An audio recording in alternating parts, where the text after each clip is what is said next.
नमस्कार विद्यार्थियों, ऑनलाइन कक्षाओं में आपका स्वागत है। विद्यार्थियों, हमने पिछले वीडियो में उष्णकटिबंधीय चक्रवात की विशेषताएं और उष्णकटिबंधीय चक्रवात की आगमन की दशाएं दोनों पिछले वीडियो में देखी। साथ ही साथ हमने जाना कि उष्णकटिबंधीय चक्रवात है उसको अलग अलग क्षेत्रों में किन किन नामों से जाना करते हैं। आज हम उष्णकटिबंधीय चक्रवात की संरचना को इस वीडियो के माध्यम से देखेंगे। हमने देखा था कि शीतोष्ण कटिबंधीय चक्रवात जो आपका है, कौन सा शीतोष्ण कटिबंधीय चक्रवात, यह आपका वाताग्र सिद्धांत पर आधारित था और यह सिद्धांत आपका संगणन के गुप्त ऊष्मा पर आधारित है। उस सिद्धांत में हमने जो शीतोष्ण कटिबंधीय चक्रवात की संरचना देखी थी, तो अचर वाताग्र से स्टार्ट हुआ था और लास्ट में अचर वाताग्र पे समाप्त हो गया था। ये दोनों में ही चला करता है, स्थल और जल। लेकिन अभी हमने उष्णकटिबंधीय चक्रवात की विशेषताएं जो पढ़ी, उसमें था कि इसके केंद्र में न्यून दाब होता है। न्यून दाब और ताप क्या होता है, अधिक होता है। अब इस प्रकार से उष्णकटिबंधीय चक्रवात की रचना होती है कि ये जो सबसे मध्य में है, इसको हम बोलते हैं चक्रवात की आंख। चक्रवात की आंख या चक्रवातीय चक्षु, क्या बोलते हैं, चक्रवातीय चक्षु। चक्रवातीय चक्षु जो है, ये ऐसा क्षेत्र होता है जहां पर टेम्परेचर बहुत ज्यादा होता है। क्या होता है, ऊपर लिख देता हूं, टेम्परेचर क्या होता है, बहुत ज्यादा होता है और प्रेशर बहुत ही कम होता है।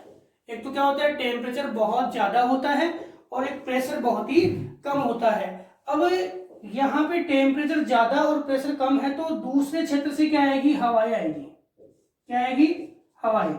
इधर से भी क्या आ रही है, हवाएं आ रही है, क्योंकि ये भाग है हाई प्रेशर का, ये भाग है हाई प्रेशर का। अब यहां से हवाएं आ रही है, हवाएं जैसे आएगी इस टेम्परेचर वाले क्षेत्र से, जहां बहुत ज्यादा टेम्परेचर है, उस वाले क्षेत्र से क्या होगी, टकराएगी।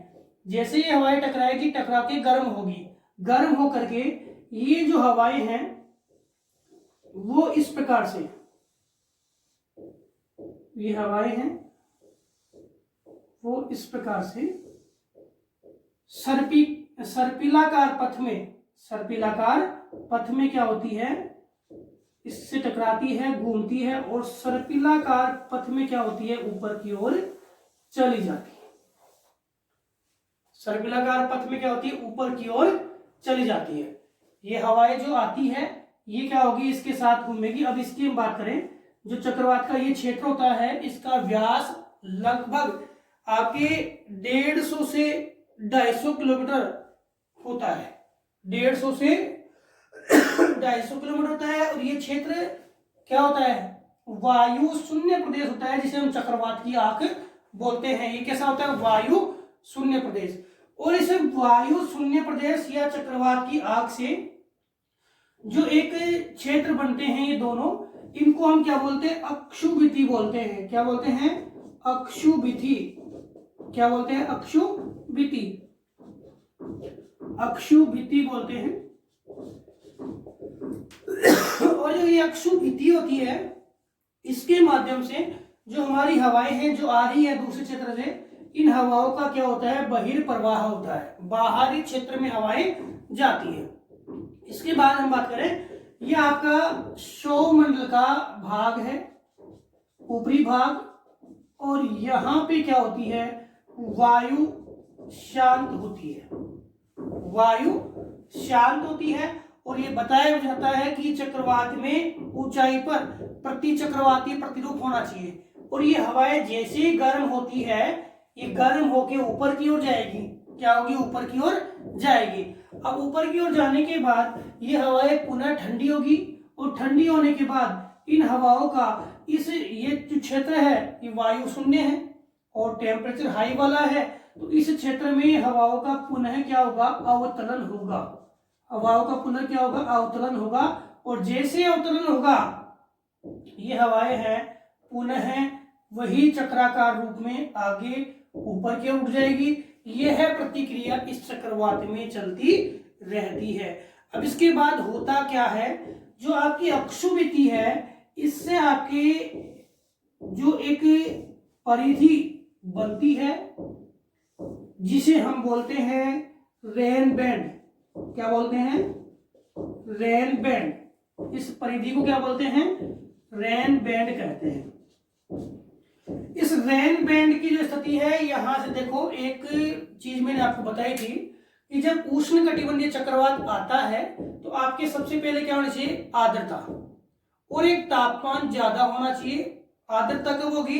जब पूरा भाग समुद्र है, पूरा भाग समुद्र है तो आर्द्रता होगी। दूसरी बात, यहाँ पे आर्द्रता के साथ साथ टेम्परेचर क्या होगा? अधिक होगा। तब हवाएं हैं वो आर्द्र हवाएं हैं ऊपर की ओर जाएगी। अब ये हवाएं ऊपर की ओर जा रही है तो यहाँ पे क्या बढ़ा रही है? रेन बैंड, यानी वर्षा क्षेत्र। अब इस वर्षा क्षेत्र के नीचे यहाँ पे क्या बनते हैं? आपके कपासी मेघ बन जाते हैं। क्या बनते हैं? कपासी वर्षा मेघ। कौन से मेघ बनते हैं? कपासी वर्षा मेघों का निर्माण होता है रेन बैंड के बाहरी क्षेत्रों में। कौन से? कपासी वर्षा मेघ।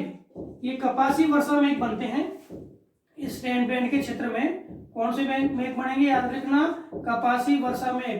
और हमने जब शीतोष्ण कटिबंधीय चक्रवात पढ़ा था उस समय हमने पढ़ा था कि शीतोष्ण कटिबंधीय चक्रवात में जब उष्ण भाग आगे मिलता है, उष्ण वातावरण आगे मिलता है तो आपके स्तरी मेघ बनते हैं।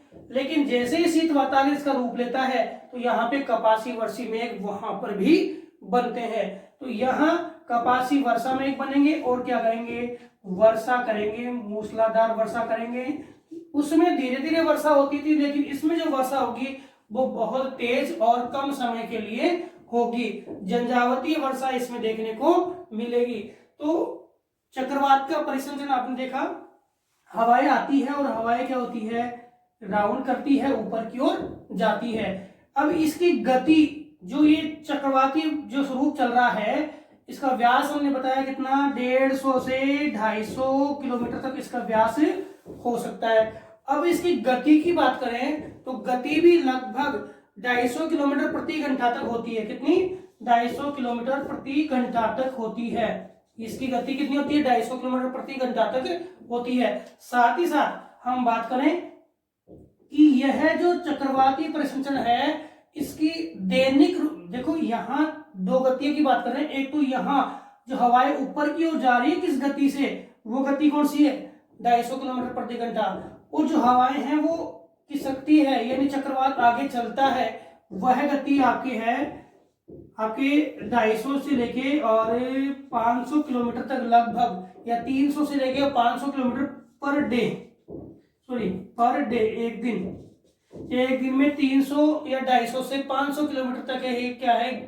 एक स्थान से दूसरे स्थान पर की सकती है। कई बार एक स्थान पर भी काफी दिनों तक रुक जाते हैं, लेकिन यह जल्दी ही समाप्त हो जाते हैं। शीतोष्ण कटिबंधीय चक्रवात जो आपके हैं वो लंबे समय तक चलते हैं। एक बार मैं रिपीट कर रहा हूं, देखना कि जो उष्ण कटिबंधीय चक्रवात बनते हैं उसमें एक ही बात, क्या? चक्रवात की आंख होती है जो शीतोष्ण कटिबंधीय चक्रवात में नहीं होती है। अब आपको सब ये चक्रवात की आंख क्या है? तो आई साइक्लोन क्या है कि जो आई साइक्लोन है वह है कि जहां पे टेम्परेचर बहुत ज्यादा होता है, तापमान बहुत ज्यादा होता है और दाब शून्य होता है। दाब क्या होता है? शून्य। अब कोई भी हवा आएगी, टेम्परेचर ज्यादा है तो ऊपर उठ जाएगी। वही भूमध्य रेखा का जो सिस्टम है कि कोई भी विंड आएगी वो क्या होगी? ऊपर की ओर उठ जाएगी। और वहां पे कौन सी क्रिया ऊपर की ओर उठते क्या करेगी? वो आर्द्रता लेके जाएगी। तो कौन सी क्रिया बनाएगी? संघनन। और यहाँ पे कौन सी एनर्जी आ जाएगी? संघनन की गुप्त ऊष्मा आएगी। कौन सी आएगी? संघनन की गुप्त संघनन की गुप्त ऊष्मा। और ये संघनन की गुप्त ऊष्मा, प्रश्न आ जाए कि कौन सी ऊष्मा, कौन सी एनर्जी उष्ण कटिबंधीय चक्रवात को गति प्रदान करती है? तो ये करती है संघनन की गुप्त ऊष्मा। आपके उष्ण कटिबंधीय चक्रवात को एनर्जी प्रदान करती है। तो क्लियर है कि संघनन की गुप्त ऊष्मा इसको एनर्जी प्रदान करेगी। और गुप्त ऊष्मा कैसे बढ़ेगी? क्योंकि दाब शून्य प्रदेश है, ताप अधिक है, तो जैसे ही आर्द्र हवाएं आएगी वो क्या होगी? वाष्पीकृत के ऊपर जाएगी और ऊपर जाके इसको एनर्जी प्रदान करेगी। जैसे ये ऊपर गई ठंडी हुई और क्या हो गया, उसका अवतरण हो गया और यही एनर्जी आगे से आगे चलती रहेगी, चक्रवात आगे से आगे चलता रहेगा। जब ये चक्रवात आपके तटीय प्रदेश के पास आएगा, कहाँ आएगा, तटीय प्रदेश के पास आएगा, तो इस चक्रवात में क्या होगा, जैसे ही तटीय प्रदेश के पास आएगा तो ये चक्रवात क्या हो जाएगा, क्षीण हो जाएगा। क्या हो जाएगा, क्षीण हो जाएगा। और इसको हम क्या बोलते हैं, तटीय प्रदेश में या भूमि के क्षेत्र से टकराता है और चक्रवात जब क्षीण हो जाता है तो उसको हम बोलते हैं लैंडफॉल। क्या बोलते हैं, लैंडफॉल। क्या कहते हैं, लैंडफॉल। और चक्रवात का अंत यहाँ पे हो जाता है। अब आप बात करोगे भाई चक्रवात जब आता है तो ये आंतरिक भाग तक कैसे ये चक्रवात जो है वो नुकसान या विनाश करता है। तो इसकी जितनी गति होगी, जिस वेग से, जितने आर्द्रता स्वरूप को लेके आगे आया है, उतने क्षेत्र में ये भारी बारिश भी करेगा और उन क्षेत्रों में विनाश का कारण भी बनेगा। उन क्षेत्रों में क्या बनेगा, विनाश का कारण भी बनेगा। तो समझ में आ गया। पहले क्या बनता है, अक्षुभिति बनता है, जिससे हवाएं हैं सर्पिलाकार रूप से ऊपर जाएगी सौरमंडल में, फिर ऊपर जाके अवतरण होगा, फिर ये प्रोसेस चलता रहेगा। इसके साथ रेनबैंड बढ़ेंगे, रेनबैंड से कपासी वर्षा मेघों का निर्माण होगा और ये उस क्षेत्र में लगातार वर्षा करते रहेंगे। इसके बाद हमने पढ़ा है चक्रवात, हमने पढ़ा है शीतोष्ण कटिबंधीय चक्रवात और उष्ण कटिबंधीय चक्रवात। चक्रवात के दो प्रतिरूप हमने पढ़ लिए, शीतोष्ण और उष्ण कटिबंधीय चक्रवात। अब आपके इसी से जुड़ा हुआ एक बिंदु है टोर्नेडो। क्या है, टोर्नेडो।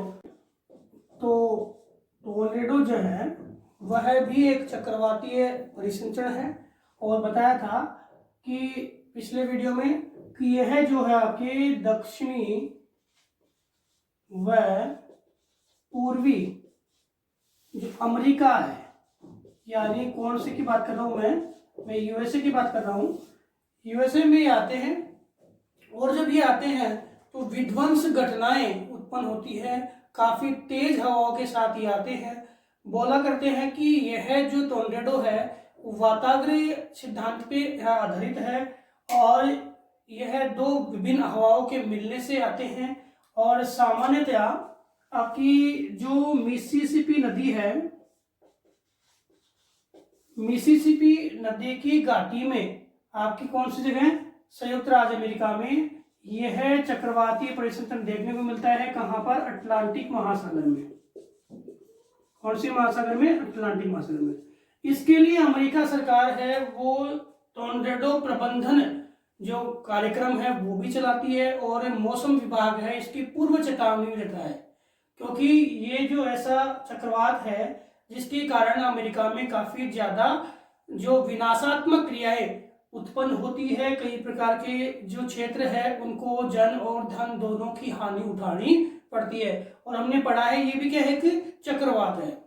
अब एक छोटा सा प्रश्न आपके आता है कि शीतोष्ण और आपका उष्ण कटिबंधीय चक्रवात है, इसमें क्या अंतर है। एक तो शीतोष्ण और एक उष्ण कटिबंधीय चक्रवात में क्या अंतर है। एक तो शीतोष्ण, दूसरा कौन सा बोल रहा हूं, उष्ण।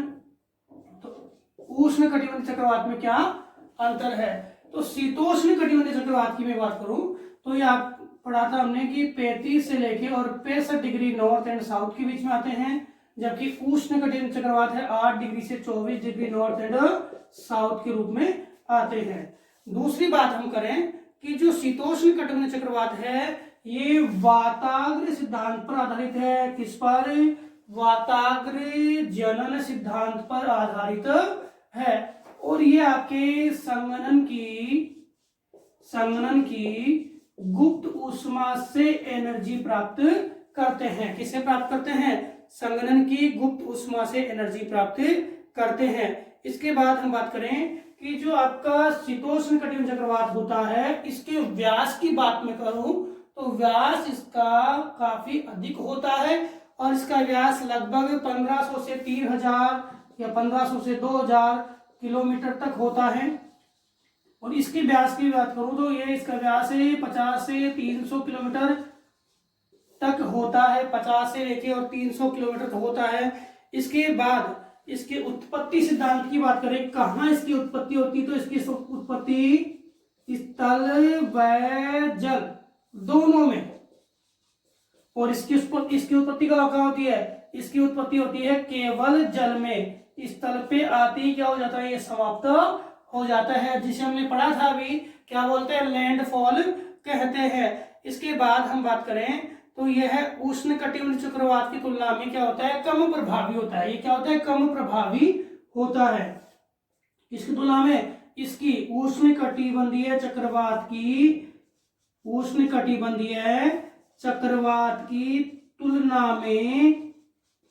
तुलना में कम प्रभावी होता है। कौन सा, शीतोष्ण।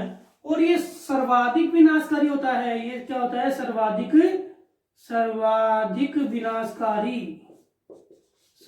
विनाशकारी कौन सा होता है, आपका उष्ण। अब यहाँ वर्षा लंबे समय तक होती है और धीरे धीरे होती है। यहाँ वर्षा कम समय तक होती है लेकिन बहुत ही तेज और विनाशकारी वर्षा होती है। इसके बाद बात करें तो इसका वेग जो है, पवनों का वेग बहुत कम होता है। पवन वेग कम होता है और इसका पवन वेग सर्वाधिक होता है। पवन वेग क्या होता है, सर्वाधिक होता है। और इनकी दिशा की बात करूं तो इनकी दिशा पश्चिम से पूर्व की ओर होती है, पश्चिम से पूर्व की ओर। और इनकी दिशा की बात करें तो इनकी दिशा होती है पूर्व से पश्चिम की और ये तो आपकी व्यापारी पवनों के आधार पर चलते हैं और ये आपकी पछुआ पवनों के आधार पर चलते हैं। तो विद्यार्थियों, हमने जाना कि देखो दोनों में अंतर है। ये आपके मध्य अक्षांशीय प्रदेशों में और ये आपके निम्न अक्षांशीय प्रदेशों में वाताग्र सिद्धांत, संघनन की गुप्त ऊष्मा और इसका व्यास अधिक, इसका कम, दोनों में चलते हैं, एक में चलता है।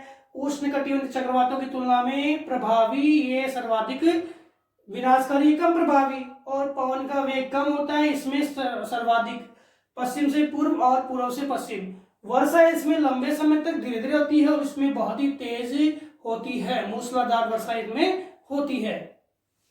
तो विद्यार्थियों, हमने इस वीडियो के माध्यम से चक्रवात जो है उसके उष्ण कटिबंध चक्रवात के संरचना को जाना, साथ ही साथ हमने जाना कि उष्ण और शीतोष्ण कटिबंध चक्रवात जो है वो किस प्रकार से एक दूसरे से भिन्न होते हैं। तो विद्यार्थियों, हमने इसके साथ ही जो अपना ये जो लेसन था ये कंप्लीट किया है। अगले वीडियो में हम अगला लेसन पढ़ेंगे। धन्यवाद।